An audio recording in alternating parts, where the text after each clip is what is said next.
অমৃত ভারত স্টেশনের পরিকাঠামো খতিয়ে দেখতে সরজমিনে পৌঁছালেন দক্ষিণ পূর্ব রেলের এজিএম সৌমিত্র মজুমদার। বুধবার দুপুর 12টা নাগাদ সেলনকারে চান্ডিল হয়ে আদ্রা ডিভিশনের বরাভূম রেল স্টেশনে এসে পৌঁছান তিনি। এরপর বরাভূম রেল স্টেশনের স্টেশন মাস্টার ও উচ্চপদস্থ আধিকারিকদের নিয়ে গোটা স্টেশন চত্বর ঘুরে দেখেন তিনি। এদিন এজিএম আসার খবরে স্টেশনে এসে পৌঁছায় বলরামপুর নাগরিক মঞ্চের সদস্যরা। তৃণমূল কংগ্রেসের ব্লক যুব সভাপতি তারা বরাভূম স্টেশনের অদূরে থাকা রেলগেটের ভোগান্তির কথা তুলে ধরেন অ্যাসিস্ট্যান্ট জেনারেল ম্যানেজারের কাছে।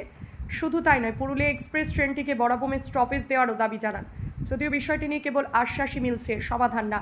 এ বিষয়ে অ্যাসিস্ট্যান্ট জেনারেল ম্যানেজার সৌমিত্র মজুমদারকে জিজ্ঞাসা করা হলে তিনি সংবাদ মাধ্যমের মুখোমুখি হয়ে কিছু বলতে চাননি। রেলের উচ্চ থেকে উচ্চ পদস্থ কর্মকর্তা থেকে শুরু করে খোদ রেলমন্ত্রীর আশ্বাসেও ভিজল না চিরে, এমনটাই জানাচ্ছে রেলগেটে জেরবার জনসাধারণ। ব্যুরো রিপোর্ট, আমার পুরুলিয়া।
पानी भरने का होना चाहिए, साफ सफाई करने का होना चाहिए।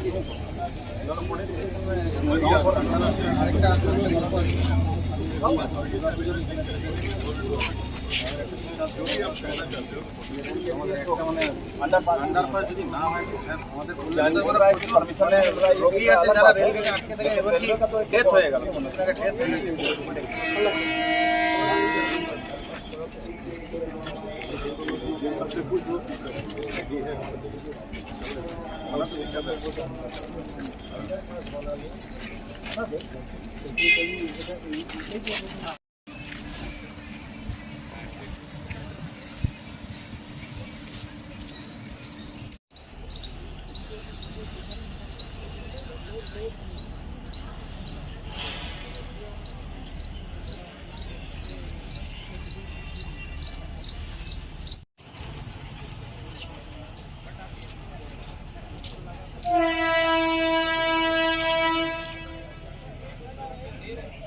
এটা ক্যামেরা লিখুন, গোপুর একটা নিয়ে না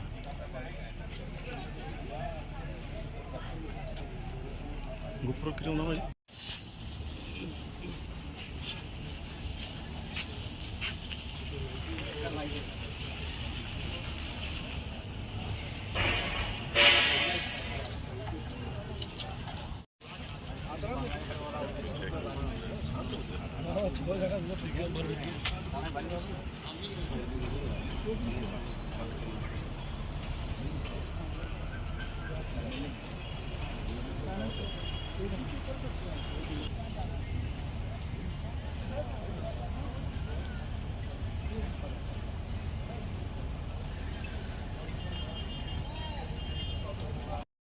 प्लानिंग आपका क्या था इनॉग्रेशन के समय? इनाग्रेशन का टाइम तक सर ये हम इसको দেখুন, আমরাও দেখলাম, আমরা এখানে ছিলামও, রেলের উচ্চপদস্থ অফিসাররা অনেকেই এসেছিলেন। তো আমাদের যেটা প্রথম প্রায়োরিটি আমরা সে কথাটা তুলে ধরেছি। আমরা প্রথমেই বলেছি আমাদের আন্ডারপাসটার ব্যাপারে, কারণ এই আন্ডারপাসের জন্য আমাদের রেলের এপাশে যারা আছেন, যারা প্রথমেই রাঙাড়ি থেকে শুরু করে রসুলডি, হরিপালডি থেকে শুরু করে বাঘমুন্ডি থেকে শুধু পাড্ডি থেকে শুরু করে প্রচণ্ড অসুবিধার মধ্যে, যা অসুবিধা হচ্ছে আজকাল আমাদের রেলগেটের জন্য। আমি কিছুদিন আগে একটা লাইভেও বলেছিলাম যে রেলগেটের জন্য আমরা প্রচণ্ড অসুবিধার মধ্যে আছি। তো আমরা সেটাই চাইছি যে আমাদের রেলগেটের সমাধানটা আগে হোক। আমাদের একটা আন্ডারপাস খুবই দরকার, কারণ ছোট গাড়ি, অ্যাম্বুলেন্স, যেগুলোর জন্য মানুষের অত্যন্ত কষ্টের মধ্যে পড়তে হয়। আর তারপরে আবার এখন আমাদের এখানে জানেন গ্রীষ্মপ্রধান দেশ, এটা তো আর শীতপ্রধান দেশ নয়, গ্রীষ্মপ্রধান দেশ। এবার ধরে রাখুন প্রায় 9 মাসের মতো আমাদের গরম থাকে। এই গরমকালে রেলগেটের ওখানে ঘন্টার পর ঘন্টা দাঁড়িয়ে থাকা, কেউ বাচ্চা নিয়ে দাঁড়িয়ে আছে, কেউ নিজের ওয়াইফকে নিয়ে দাঁড়িয়ে আছে, সেটা যে কত কষ্টকর যারা এপারে আসা যাওয়া করে তারাই বুঝতে পারে। তো আমার চোখের সামনে এমনও ঘটনা ঘটেছে যে কিছু আমাদের পেশেন্ট সে মারা পর্যন্ত গেছে। জিনিসগুলো অত্যন্ত হৃদয় বিদারক এবং অত্যন্ত কষ্টের চোখের সামনে এমনি দেখতে পাওয়াটা। তো সেই কথাটাই আমরা জানালাম আজকে। ওনারা এসেছিলেন অফিসাররা, আমার বড় বড় উচ্চপদস্থ অফিসাররা, ওনাদের কাছে জানালাম। ওনারা বললেনও যে জিনিসটা আমাদের নজরে আছে, এবার কীভাবে কী সমাধান করা যায়। ওনারা আগে যখন আমরা একবার ডেপুটেশন দিয়েছিলাম তখন বলেছিলেন যে আগস্ট মাস অবধি আমাদের এখানে কাজ শুরু হয়ে যাবে। তো দেখা যাক, আমাদের আর হাতে কিছুদিন সময় আছে। ওনারাও আজকে আশ্বাস দিলেন যে আমাদের কাজ হবে। ভালো জিনিস যদি হয় আমাদের খুবই ভালো, আমাদের খুবই ভালো লাগবে। ভালো লাগলো ওনার কথাবার্তা শুনে, ওনার বিহেভ খুব যথেষ্টই আমাদের ভালোই লাগলো ওনার কথাবার্তা শুনে। ঠিক আছে, দেখা যাক আগামী দিনে কি হয়।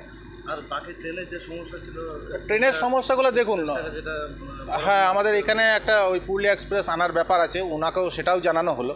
তো উনি বললেন যে এখানে যদি আনা হয়, এখানে স্টপেজের একটা ব্যাপার থাকে, রাত্রিবেলা এখানে একটা থাকার ব্যাপার থাকে, পরিষ্কার করার ব্যাপার থাকে, প্লাস আমাদের জল ভরার একটা ব্যাপার থাকে ট্রেনের কামরাতে।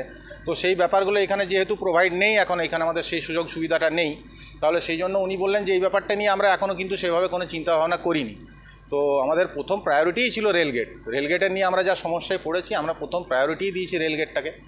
দেখা যাক রেলগেটটা নিয়ে উনি যেটা বললেন, ওনার কথাবার্তা শুনে আমাদের ভালোই লাগলো। আর সমস্যার সমাধান হলে আশা করি বলরামপুরবাসী হিসাবে সবাই উপকৃত হবে এবং যারা রেলগেটের ওপাশে আছেন তারাও সবাই উপকৃত হবেন এবং অত্যন্ত সত্যি মনের থেকে তারা ধন্যবাদ জানাবে, এইটুকু আমি বলতে পারি। আমি সুপ্রিয় মুখার্জি, বলরামপুর ব্লক যুব তৃণমূল কংগ্রেসের সভাপতি।